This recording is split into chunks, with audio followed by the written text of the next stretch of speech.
જ્યાં સુધી આપણામાં એકતા નહીં આવે ત્યાં સુધી દરેક સ્ટેજે છે ને આપણે છેતરાતા જ રહેવાના છે.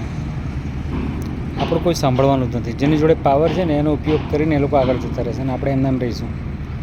કારણ કે બધાને ખબર પડી ગઈ છે, ગવર્મેન્ટને પણ ખબર પડી ગઈ છે કે પબ્લિક સવારે ટિફિન લઈને જવાની છે ને સાંજે ઘરે પાછી આવવાની છે ને સાંજે રાત્રે કલાક દોઢ કલાક ટીવી જોશે, એક મસાલો ચોળશે અને ખાઈને સૂઈ જશે.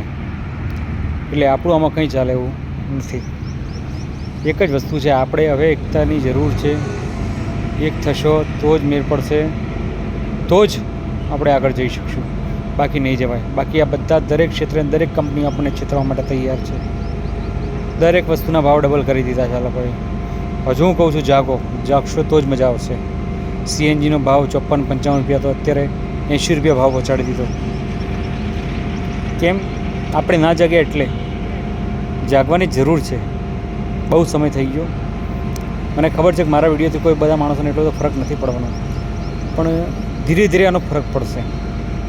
આજે 1 જોશે, 2 જોશે, 5 જોશે.